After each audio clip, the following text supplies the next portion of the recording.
pedagogia do movimento. Vou me lembrar também de uma situação que ficou bem caracterizada no último domingo. Eu não sou de assistir muito televisão, eu só assisto novela, futebol, jornal e algumas coisas mais, e o Faustão. E no Faustão, domingo, se alguém assistiu, apareceu uma professora de Natal, Rio Grande do Norte, Amanda Gurgel. E depois eu fui buscar no Google, realmente tem o vídeo dela lá. E como dizem aqui os manés, ela deu um banho nos políticos, nos administradores da educação, mostrou claramente a miséria da educação brasileira. E à noite, num outro programa de televisão, falou um professor chamado Miguel Nicodelis. Ele é um famosíssimo pesquisador. É outro extremo da nossa realidade educacional brasileira e de pesquisa. Ele é diretor de um centro de pesquisa em neurociência internacionalmente conhecido e está criando no Brasil um dos maiores centros de pesquisa em neurociência do mundo. É outra realidade. É outra realidade. Essas duas realidades se confrontam. Elas têm implicações. Então, eu vou fazer um apanhado rápido aqui de uns. Eu fiz apenas apontamentos. Eu poderia fazer costuras com esses meus apontamentos, relações, mas acredito que vocês são suficientemente inteligentes e preparados para fazer mesmo e para poupar o tempo que nós temos, que o tempo é curto, né? Existe uma situação hoje levantada por um professor austríaco, se reportando a uma ideia que foi de Adorno, da semiformação. Semiformação, em alemão, Halbbildung, ou Bildung, em alemão quer dizer formação cultural, que é mais do que educação. Eu diria um exemplo claro para isso foi o que o Sérgio Paulo Rouanet falou com o resgate das humanidades. O Rouanet falou que existia, em anos passados, uma preocupação muito maior nas nossas escolas brasileiras com as humanidades. Para dar um exemplo claro do que ele quer dizer com as humanidades, é a história do ensino da língua. Ele dizia que naquela época se ensinava o inglês para a leitura das literaturas em língua inglesa, não apenas para lidar com o computador. Então vocês entenderam o que ele quer dizer com humanidades e o que aqui se fala quando eu falo de formação. Então existe uma possibilidade muito grande hoje de sairmos, que em 1959, Adorno falava da semi-formação, para cairmos para uma não formação, sem formação, absolutamente sem. E eu vou ver com vocês o que isso significa. Ou seja, a semi-formação, que se dirigia para a crítica da formação, ou a educação, atualmente podemos dizer que não se legitima mais.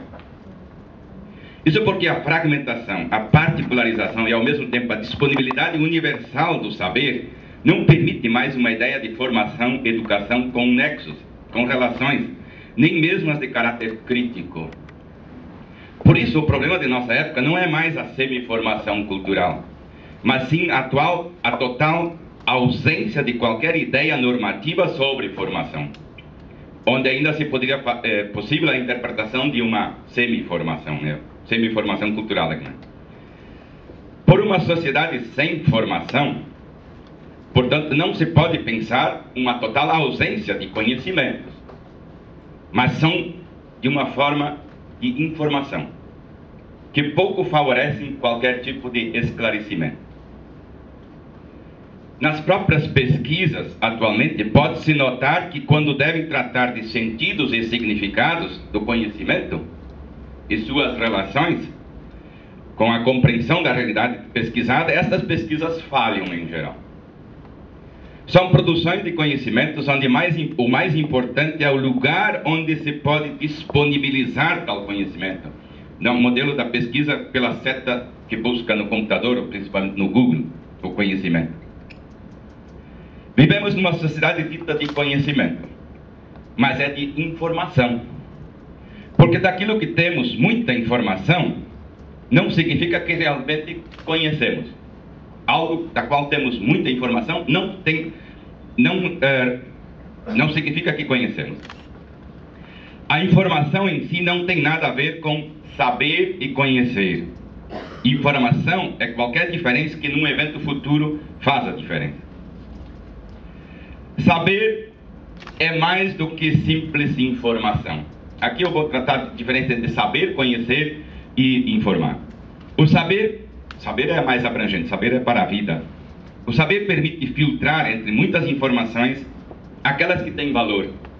Saber é uma forma de nos introduzirmos no mundo pelo reconhecimento, pela compreensão e pela interpretação. Ao contrário, a informação apresenta uma interpretação de dados em vistas a uma perspectiva de agir e pode-se descrever o saber como uma interpretação de dados em vistas às suas relações causais e sua consistência interna. Na moda antiga, poderíamos dizer que o saber existe lá onde algo precisa ser esclarecido e compreendido.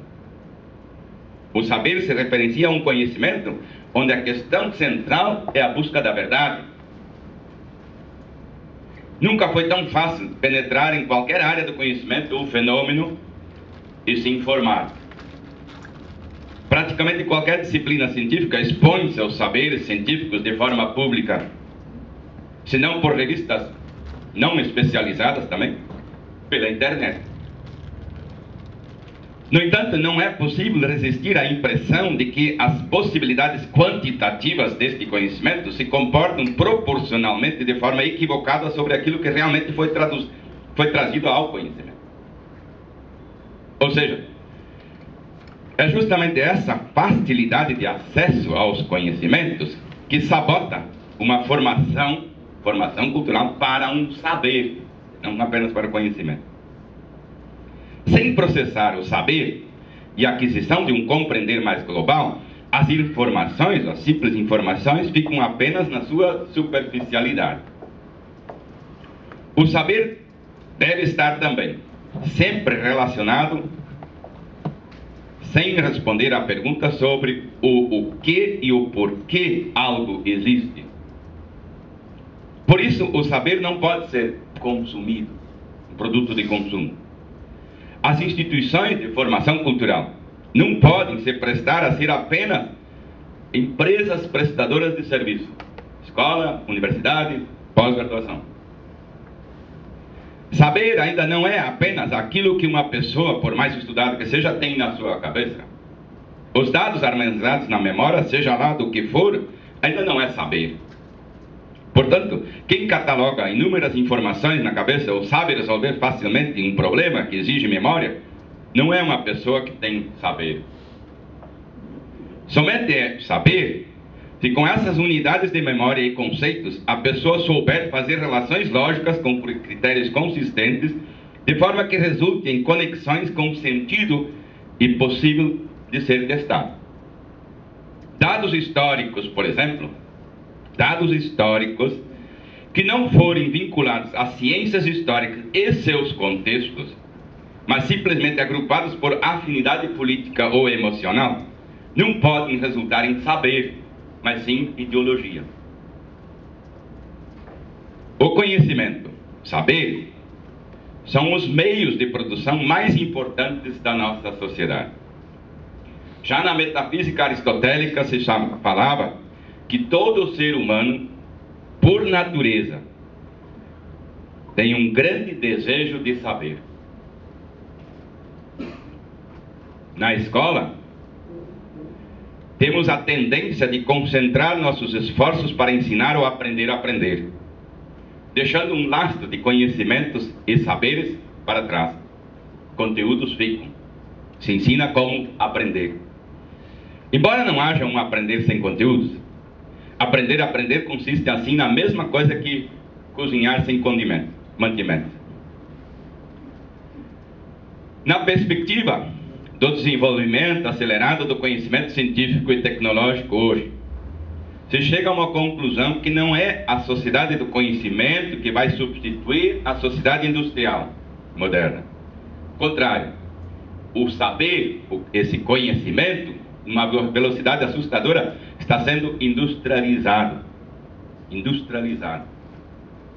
Assim como na produção industrial, que segue a lógica da produção mecanizada e automatizada, de idênticos produtos com idênticas condições e meios, também na produção científica, especialmente nas pesquisas em ciência da natureza, se encaminha para uma lógica da produção industrial. O experimento visa o alcance de resultados semelhantes a partir de métodos semelhantes sob condições semelhantes. Assim, pode-se dizer que um experimento científico é bem sucedido quando, pelo menos em princípio, ele pode ser reproduzido pelos mesmos métodos e pelas mesmas condições objetivas. Processo industrial. Todo conhecimento fora desses padrões e que não correspondem assim a essas metodologias científicas reconhecidas, como exemplos temos aí indivíduos gênios e loucos, indivíduos com talento, são absolutamente desconhecidos, não reconhecidos. Assim, por exemplo, Santos Dumont não seria reconhecido como descobridor de avião, muito menos um pesquisador da CAPES. Estaria fora dele. A civilização moderna é caracterizada por esse processo industrial de conhecimento e não pelo saber em si. Nietzsche já dizia: aquilo que todo mundo sabe, todo mundo logo esquece. Se conhecimento é poder, ele não está lá onde todo mundo tem acesso. A formação cultural, de que acima falamos, deveria se configurar num programa de tornar-se humano pelo trabalho intelectual, para um compreender a si mesmo e o mundo, ou seja, significa um acesso paradigmático ao saber sobre si mesmo e o mundo, assim como um entendimento significativo deste saber. Já para Hegel, a formação cultural não era nada externo ao espírito, mas ao meio, através do qual o espírito se realiza. O espírito para Hegel é o que se forma, e apenas o que se forma pode ser entendido como espírito. Espírito na língua alemã, Geist, é hoje traduzido por intelecto. Esse conceito de espírito, intelecto, foi de certo modo eliminado nas ciências modernas e nos conceitos culturais, o que também significa uma desistência com relação à formação cultural. A escola não educa mais para uma formação cultural, mas sim para uma aprendizagem. Escola do grego ainda significava pausa para o trabalho, schola. Portanto, um lugar de liberdade, para ser livre da pressão de produzir algo sempre útil, algo que sempre tenha relevância prática, imediata. Escola como lugar de lazer e prazer. Uma escola que deixou de ser esse lugar do lazer e prazer, da concentração, da contemplação, deixou de ser escola. Se tornou uma instituição com escassez de vida, Lebensentzug, a extração de vida. Lugar onde crianças são treinadas para as competências definidas pelos adultos. A formação cultural, que ainda se pode definir teoricamente como um entendimento, um debate vivo do espírito, do intelecto consigo mesmo, com o mundo, é hoje na escola transferido para uma acumulação de bens culturais que devem ser adquiridos e consumidos sem mesmo poderem ser assimilados. É isso que Adorno dizia quando falava de semi-formação cultural. Já a não formação, total ausência de formação, por sua vez, entende que a ideia da formação, sob todos os pontos de vista, desapareceu e sua função normativa e regulativa foi absolutamente abandonada. A ausência de uma formação cultural é visível hoje na escola. Não que faltem conhecimentos, informações, mas é somente o consumo de conhecimento e a descoberta de informações. Temas como autonomia do sujeito, singularidades individuais, emancipação humana, ficaram sem sentido na escola, pela falta de possibilidades formativas.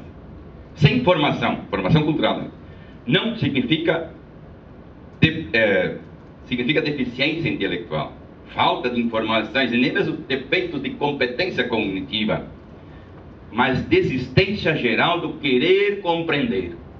Querer compreender.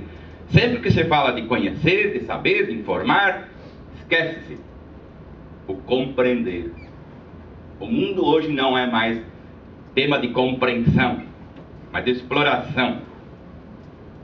O que é uma boa universidade? Avaliar e estar no topo da lista. Em que consiste uma dignidade científica? Publicar nas melhores revistas, estar na lista dos melhores. Nunca a coisa em si é objeto de reflexão, mas o lugar na lista, no ranking. Avaliar significa cada vez mais quantificar. A questão crucial sobre o que está sendo pesquisado, ou o que está se escrevendo, é substituída pela pergunta qual ou quais da revista em que se publica. Os próprios problemas de pesquisa são ultimamente escolhidos por esta questão, ou seja, para mais pontos na capa. Até mesmo a autoridade e os critérios de quem estabelece o ranking das revistas nunca é discutido. Assim, o problema do sentido, da função e relevância social das pesquisas científicas, bem como as questões sobre que conhecimento e para que formação, não fazem mais parte dessas novas preocupações científicas. Kant é um filósofo dos mais reconhecidos do mundo até hoje. Nunca viajou, nunca publicou numa revista internacional quais A1, não fez experiências acadêmicas internacionais, e logo após o primeiro emprego na Universidade de Königsberg, quando ele morava, parou 10 anos de publicar. É difícil dizer se as avaliações, tipo CAPES, realmente avaliam o que dizem avaliar. Mas conseguem apenas alcançar sua meta de transformar gradualmente uma ciência livre em uma instituição prestadora de serviços sem liberdade. Avaliações existem para a formação dos tais indicadores de qualidade, índices, estatísticas, sistema de pontos, fatores de impacto, cotas de crescimento, custo-benefício, financiamento, etc, etc. As avaliações sistemáticas via CAPES primeiro produzem a realidade que depois vão avaliar. Pois na medida que se sabe o que vai ser avaliado, se cumpre a expectativa. Se é preciso publicar mais, então publicamos mais.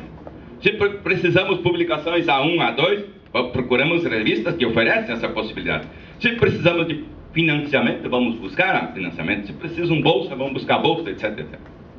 Portanto, as avaliações não estão em condições de avaliar a qualidade, a teimosia das produções científicas, que podem resultar em grandes avanços realmente.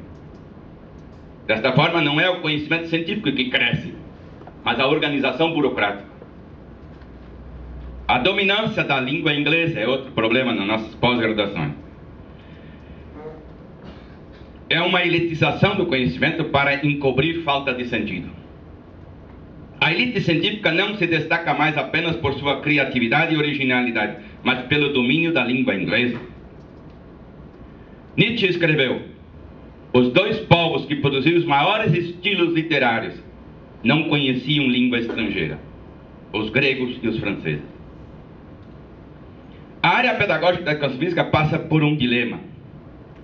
Sua excelência científica é da mesma forma avaliada pelos indicadores padrões de qualidade nacional e internacional, como as outras áreas. A área pedagógica passa pelos mesmos sistemas de avaliação. Assim, ao mesmo tempo em que precisam demonstrar sua validade através de publicações, precisam se ajustar às qualidades requeridas para a publicação. Pode-se produzir e publicar o que quiser, mas jamais poderá ser alcançado o padrão de qualidade de áreas que se utilizam das ciências biológicas ou da natureza, ou tecnológico. Busca-se então saídas por temáticas específicas que podem produzir certo impacto. Gênero, políticas públicas, mídia. A chamada, que hoje está em discussão novamente, chamada elevação do sarrafo, pela CAPES mais uma vez, só tem um objetivo: tomar o conhecimento sob seu comando. Obrigado.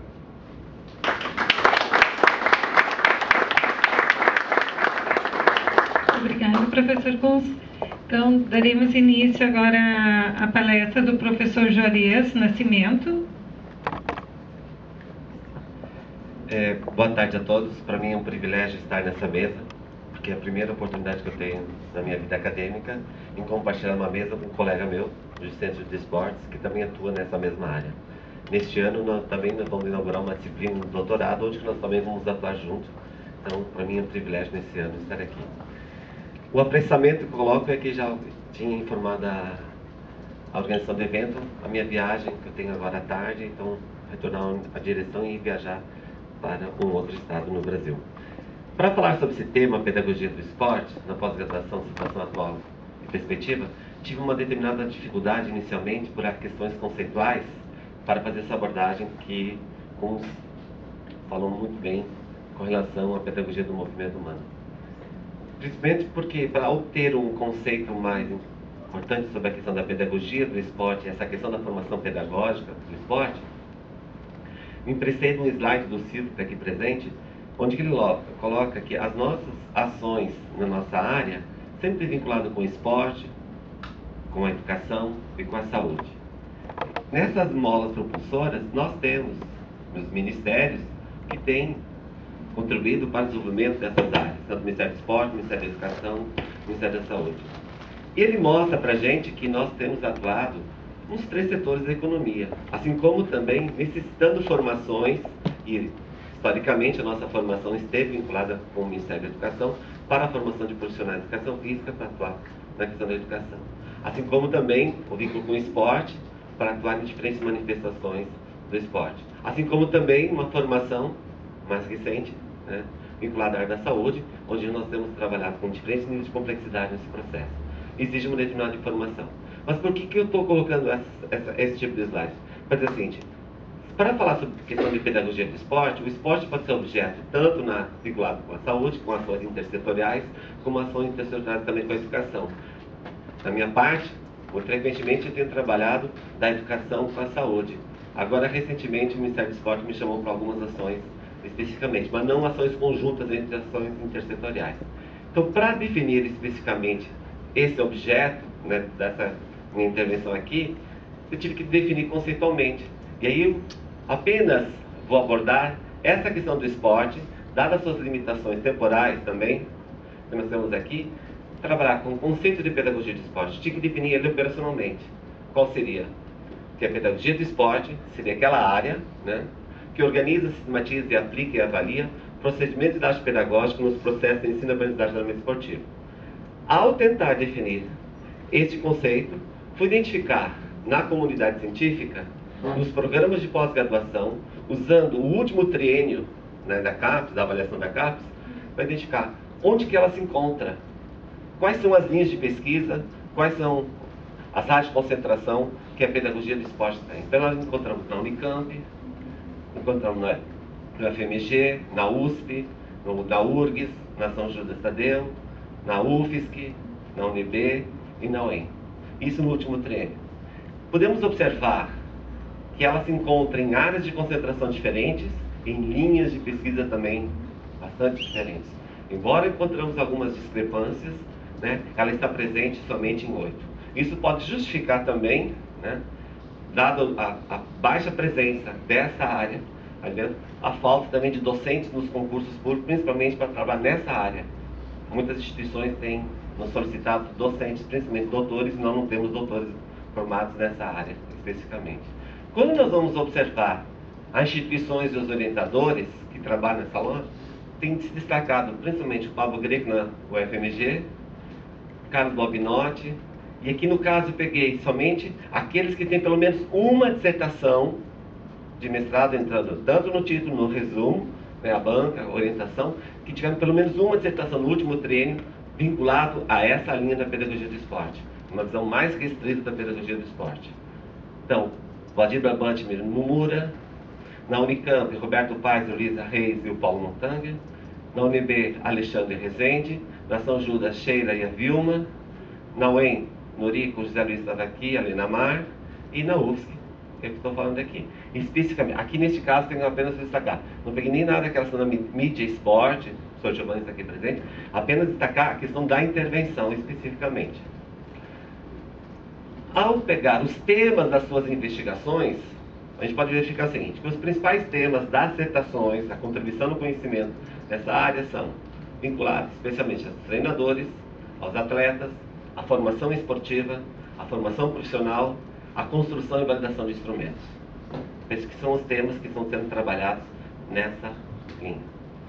No que diz respeito aos treinadores, temos várias preocupações aqui, e destaco alguns trabalhos, conhecimento pedagógico com de treinadores, que contemplam tanto abordagens quantitativas como abordagens qualitativas, usando novos instrumentais para esse tipo de análise. Outro aspecto, quando a gente vai colocar em termos treinadores, atletas, as zonas de fronteira entre eles frequentemente tinham dificuldade em termos dessa classificação. Então vão aparecer algumas anomalias, principalmente quando a gente vê pelo nome que está colocado, por exemplo, seleção e detecção de talentos esportivos. A forma como está colocado o termo aqui pode dizer que não, isso é mais de treinamento esportivo. Não, mas a pesquisa estava especificamente vinculada a questões pedagógicas dessa parte. Assim como também conhecimento tático, declarativo e processual dos jogadores, que buscam um referencial na área de comportamento e aprendizagem motora muito frequente nessa área de investigação. Com relação à formação esportiva, e aí sim, aí tem algumas, por exemplo, ensino dos esportes na escola, muito trabalho, metodologias do ensino dos esportes coletivos e individuais, trabalhos interessantes nessa área. Outro lado também, dessa área de investigação, a questão da formação profissional. Como está sendo feito o ensino da pedagogia do esporte, o ensino dos esportes, da disciplina esportiva na formação inicial e as metodologias de ensino dos esportes na formação inicial. Bom, de um modo geral, seriam esses os temas das investigações. Um traço característico dessa área, né, em termos de produção científica, é a produção de livros.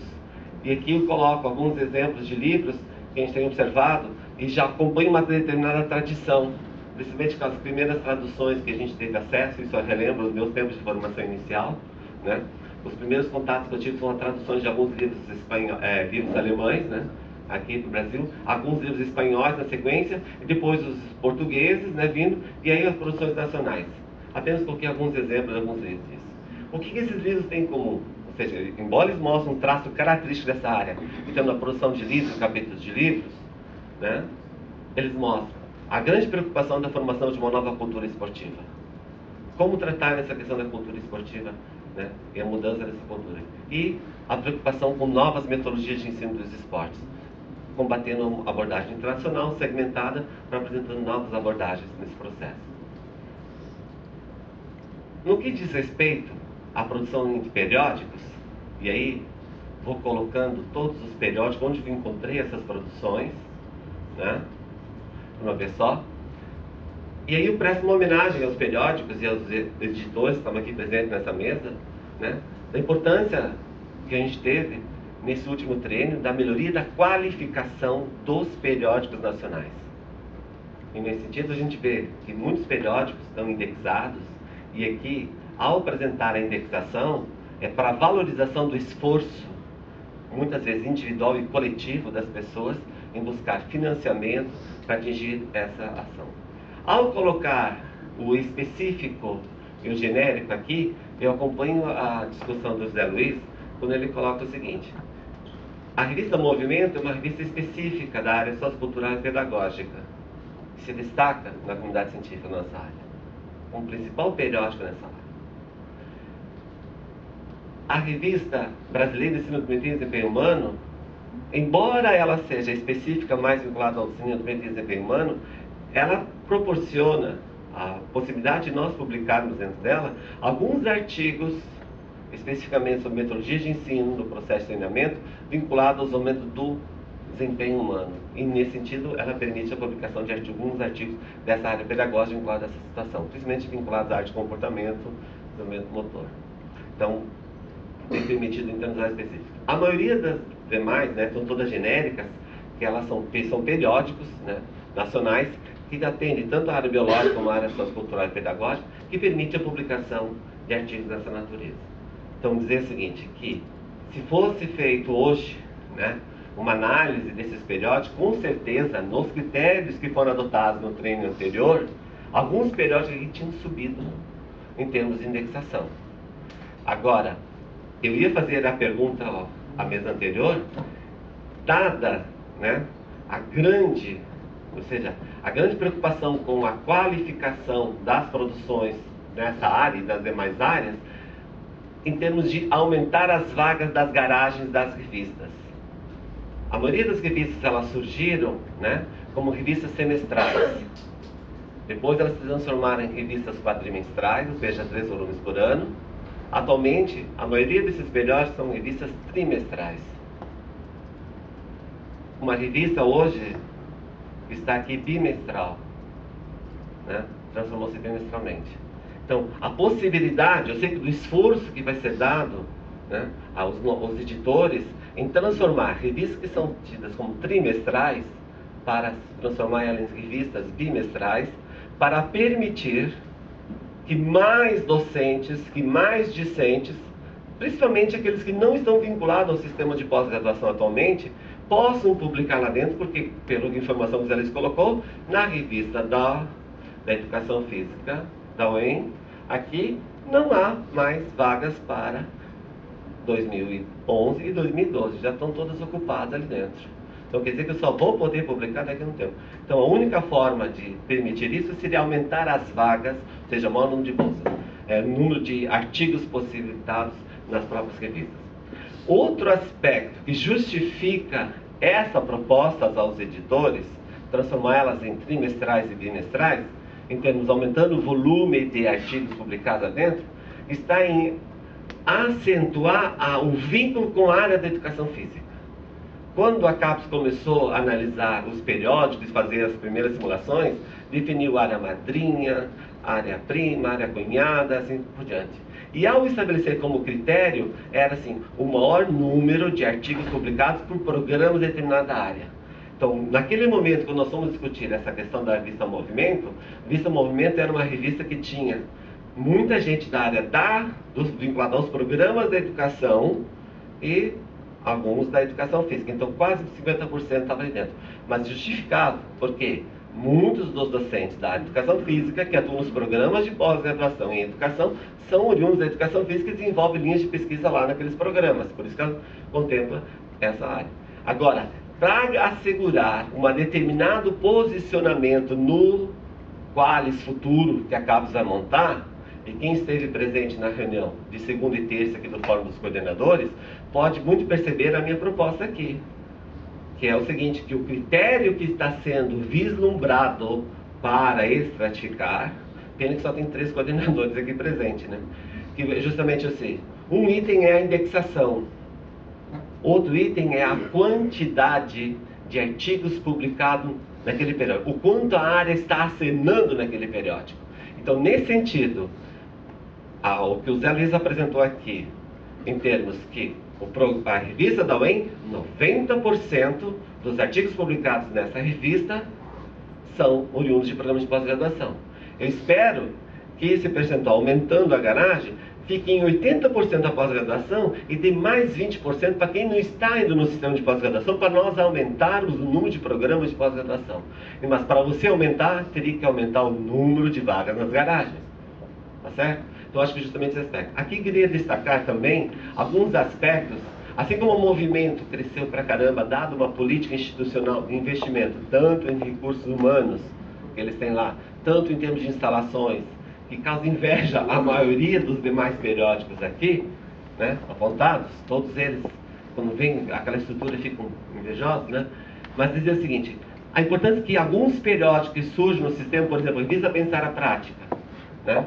Já conseguiu indexação no Lila, que está caminhando esse processo. Mas uma grande dificuldade que a gente tem observado é assegurar a periodicidade, ou seja, a regularidade de alguns periódicos. Então a gente tem observado, por exemplo, Revista Brasileira de Ciência e Movimento, né, está atrasada, muito atrasada. Então há necessidade de manter esses periódicos em dia, principalmente porque quem está indexando esses periódicos, a primeira fonte de informação é essa, se ela está em dia nesse processo. Então dizer o seguinte, a importância de mostrar a todos que, ao fazer uma análise de um recorte na área de pedagogia de esporte, de um conceito bastante restrito dele, com essa limitação, pode observar a vastidão de periódicos que nós temos como oportunidade para publicar nacionalmente. E quem vai analisar o meu Lattes, né, vai verificar que devo ter publicado em todos eles, aqui também. Dado uma política que eu também adotei de valorizar os periódicos nacionais. Eu não vou apresentar aqui aqueles internacionais que a gente vinha toco direto. Toco aquela imagem, aquela expressão do voleibol, subiu no ataque, no bloqueio e no toco direto. Mas de valorizar o periodismo nacional para eles subirem em termos de indexação e nós reconhecermos essa área. Com relação aos programas de pós-graduação, eu vejo que principalmente a necessidade, e ela depende muito dessa área, então, da periodismo do esporte, da qualificação dos periódicos, tá? A dificuldade que nós temos hoje de se inserir nossas produções em outros periódicos internacionais. Os periódicos que a gente tem, eles são de baixo impacto, muito baixo impacto, o impacto deles são muito baixo, e aí a gente não tem a indexação necessária. E também dizer que, para nós entrarmos em periódicos internacionais, há necessidade de nós trabalharmos em conjunto com pesquisadores de outros países, assim as redes de pesquisa devem ser fomentadas. Um grande problema no programa de pós-graduação, ao observar as disciplinas para dar esse tipo de formação, né, a questão da regularidade da oferta desse tipo de disciplina. A gente observa que nem sempre ela está sendo atendida às necessidades dessa área, da formação de novos profissionais dessa área. Assim como também, poucos são as redes de pesquisa e projetos interinstitucionais. Nós devemos fazer mais ações de cooperação nessa área para fortalecê-la. Vou dar alguns exemplos na sequência. Principalmente algumas ações de cooperação financiadas, PROCAD, para fomentar o desenvolvimento em determinadas regiões. Então, cursos foram criados, né? E há necessidade, sim, de fomentar mais programas financiados de cooperação acadêmica para incrementar essa área. Outra uma grande deficiência nossa é a articulação com as federações esportivas, que foi muito bem colocado pelo CUNS, pelas demais aqui da mesa, de nós nos articularmos no setor produtivo. E no caso, a pedagogia do esporte deve necessariamente trabalhar juntamente com as federações esportivas para auxiliar na mudança ou uma formação de uma nova cultura esportiva na sociedade brasileira. Com relação, se fosse falar sobre formação profissional, né, a gente podia fazer outro estudo, então outros dados que a gente tem esses dados lá também. Mas mostrar apenas que, em termos de formação de rede, há necessidade de nós trabalharmos em rede e fomentar trabalhos conjuntos. Nesse sentido, foi recentemente criada, e está sendo criada, a RAIFEF, né? É a Rede Ibero-Americana de Investigação, Informação e Educação Física, que está envolvendo pesquisadores nessa área, né? Com o apoio, né? Está buscando apoio financeiro internacional e também existe nessa área, por exemplo, da formação profissional e educação física, tem um congresso que está indo para a sua 6ª edição, que é o CEPEF, que começou de um modo mais incipiente, inicial, né? Com pouca gente, né? Seminário de Estudos e Pesquisa em Formação Profissional e Educação Física na Unesp Rio Claro, com alguns docentes, né, vinculados a alguns programas, e está crescendo, né, essa corrente, em termos dessa área de investigação, que tem hoje, transformou em Congresso Internacional de Formação Profissional e Educação Física, que no próximo ano vai ser realizado em Florianópolis. Então, já a gente está convidando as pessoas. E como perspectiva, e o que eu tenho observado, que nos estudos nessa área, né, eles são mais centrados naqueles assuntos específicos, como algumas demandas que eu vejo, principalmente a trabalhar com outros setores, né, e com outros órgãos, principalmente que muitas vezes as instituições são transformadas em projetos de extensão, isso ser incorporado também na formação de mestres e doutores, transformando em dissertações objetos de pesquisa, principalmente com algumas ações de algumas ONGs, outras assim como o próprio Ministério do Esporte, entre outros aspectos, até com convênio com outras instituições do mundo inteiro. Principalmente para desmistificar aquela questão da prática esportiva, como esporte como inclusão e fator de promoção, para possibilitar experiências positivas e também desenvolver as potencialidades do indivíduo desde crianças e jovens. E aí, como sempre eu termino, apresento, então agradeço a atenção de todos, agradecendo aquelas pessoas que fazem no ambiente da universidade, no Laboratório de Pedagogia do Esporte lá da UFSC. Meu agradecimento a eles também. Muito obrigado.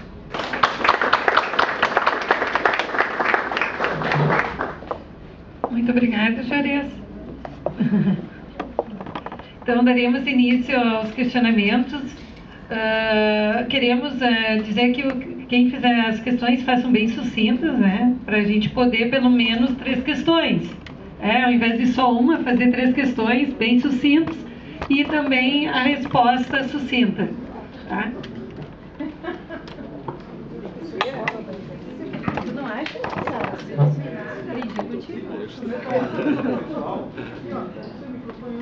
Só para avisar, pessoal, são as 2, 3 questões finais agora.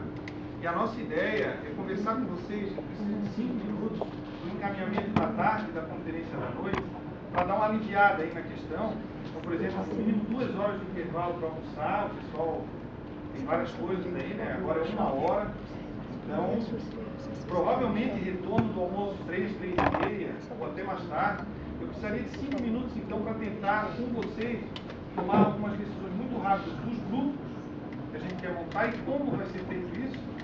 Então, só para avisá-los, vamos terminar a mesa e depois encaminhar aí a programação final do dia, tá?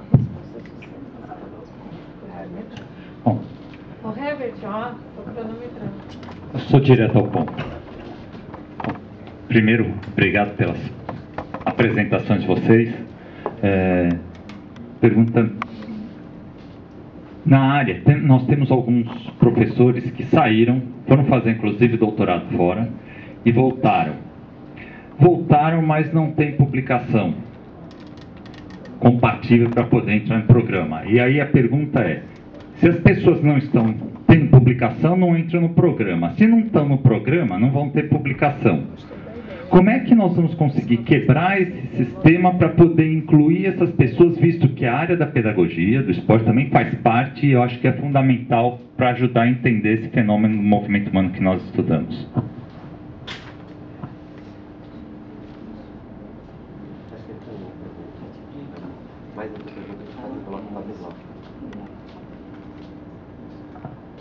Tarcísio, da UFMT. Estou estagiando na pós-graduação com o professor Kuntz.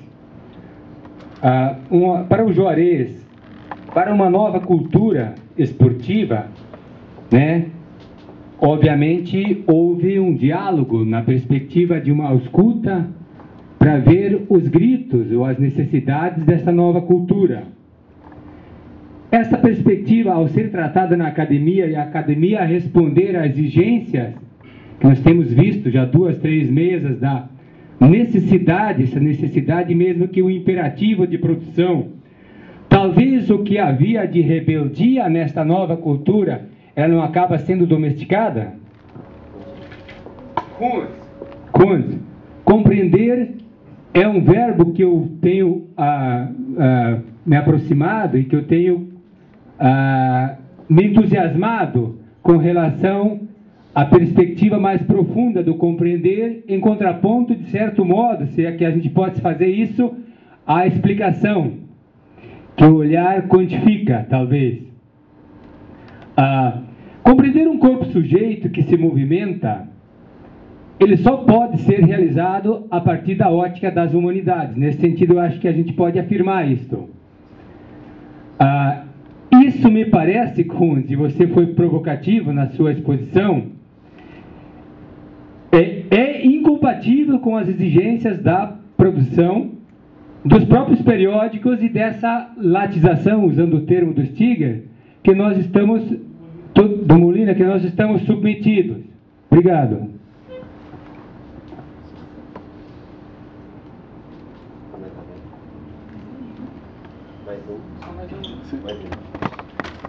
Muito bom dia a todos, obrigado. Antes de mais, obrigado pelas vossas reflexões. Eu vou me dirigir ao Eleanor Kuntz, o meu orientador de pós-doutorado. Eu não sou homem de elogios fáceis, mas, de facto, eu não vou fazer perguntas porque não sei fazer perguntas. Mas quero dar-lhe os parabéns. Os parabéns por 2 razões. Porque fez uma reflexão presente, de denúncia e de constatação, mas esta reflexão é uma reflexão de futuro. E ainda bem que gravaram esta reflexão, porque daqui a 10, 20 anos será uma reflexão de inspiração. O professor Kuntz falou o que é a educação física. A educação física, pegando na lógica helénica, tem a ver com o homem todo. O homem todo é o sensível, o inteligível e o metafísico, que tem um suporte cultural. Não é? Esta questão da cultura que torna o homem mais leve, mais profundo, mais inovador, mas não necessariamente melhor. Mas a cultura, com a educação física e a da educação física, um caminho de cultura poderá tornar o homem melhor. E esta dimensão humanista, muito obrigado, professor, e que daqui a 20 anos estaremos com certeza a inspirar-nos e com certeza o professor estará presente nesta reflexão. Obrigado.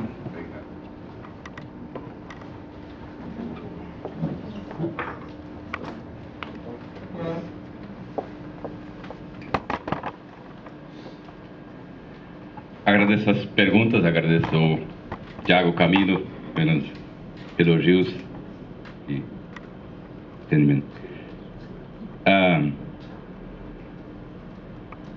Eu realmente fiz mais apenas apontamentos, os quais poderiam ser muito desenvolvidos, fazer muitas conexões e relações.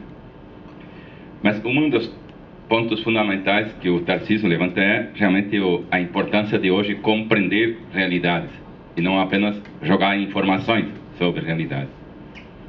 O mundo hoje é um mundo que busca o útil. Para que serve? É a pergunta central. Quando a gente dá aula e destaca pontos da filosofia, a pergunta é: mas para que serve filosofia?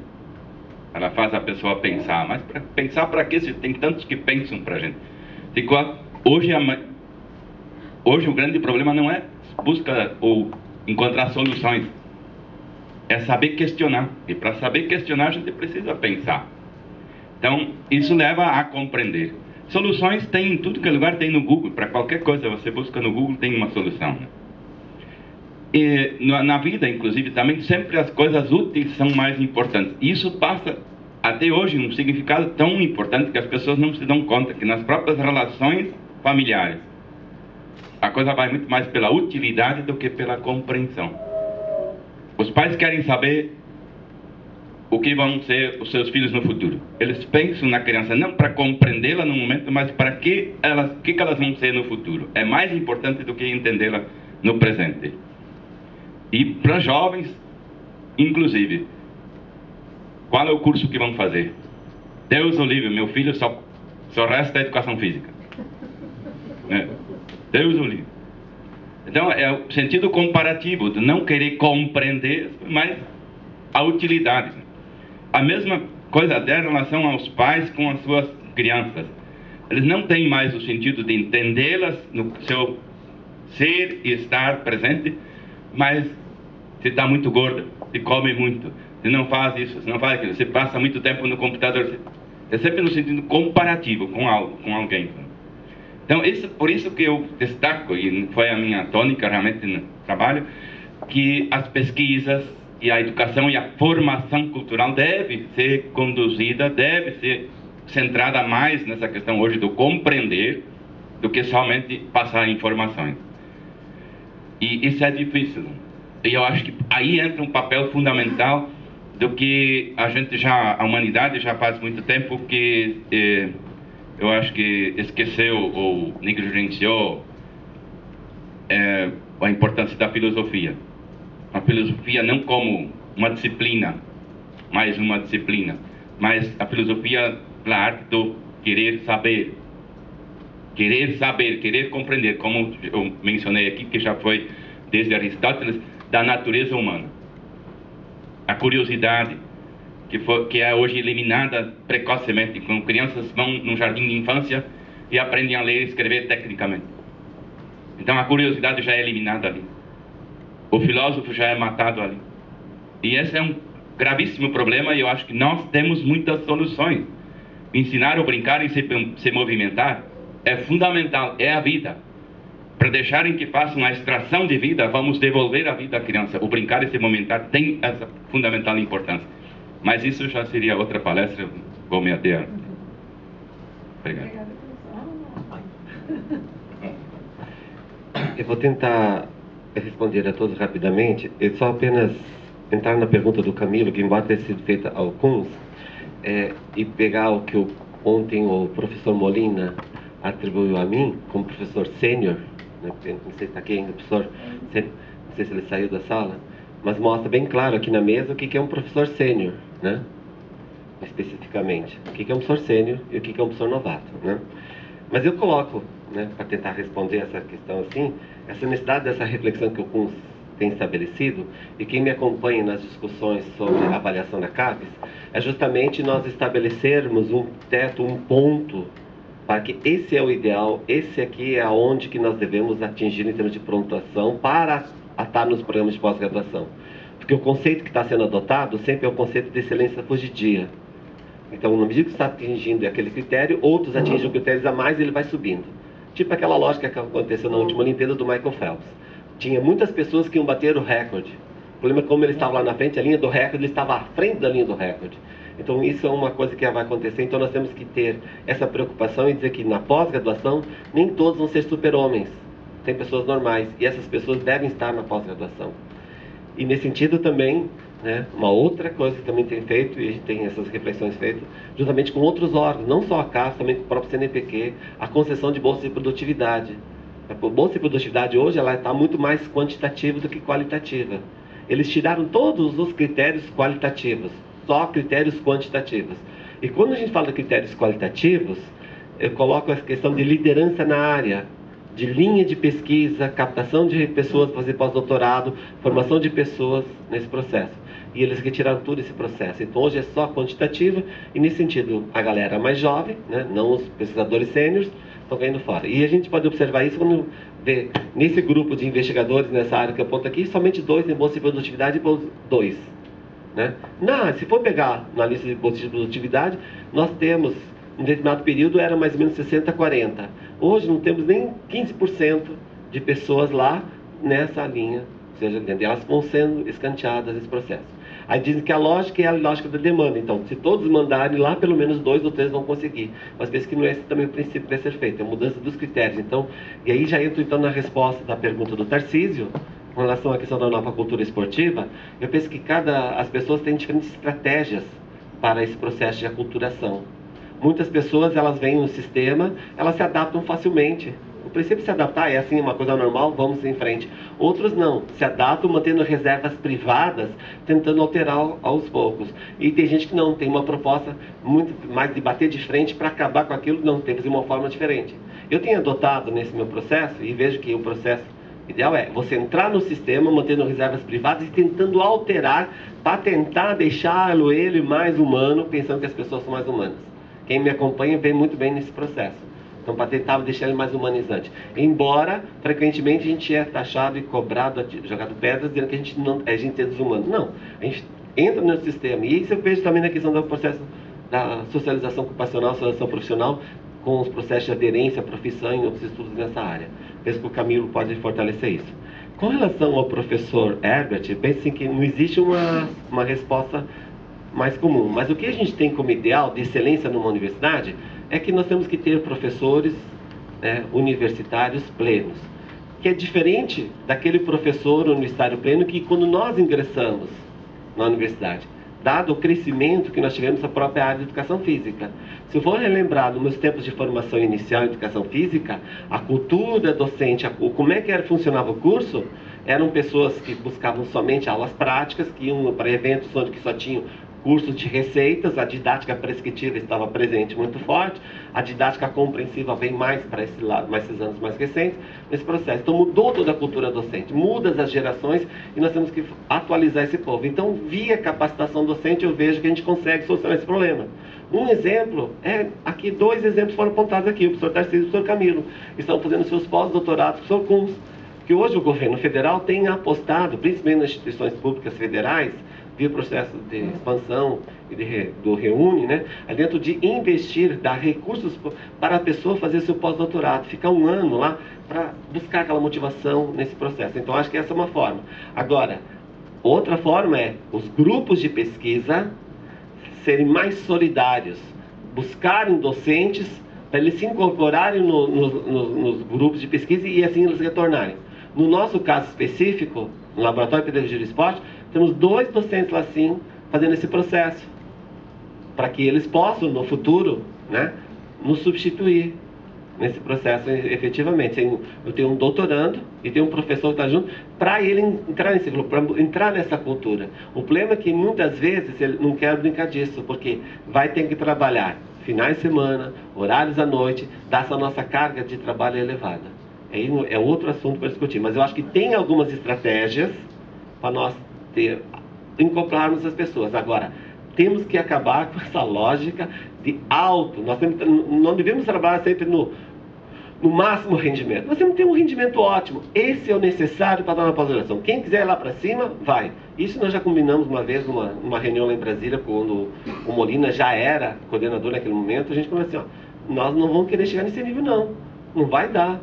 Né? Nós temos que estabelecer onde nós queremos chegar. É aqui. E eu acho que esse deve ser o ponto médio. Agora, quem quiser extrapolar, que vai usar, por exemplo, fazer uma pesquisa interessante do pessoal da área biológica. Efeitos do esteroide anabólico nos pesquisadores 1 CNPq. Então, queremos agradecer aos palestrantes, a excelente palestra, e passaremos agora o certificado de palestrante.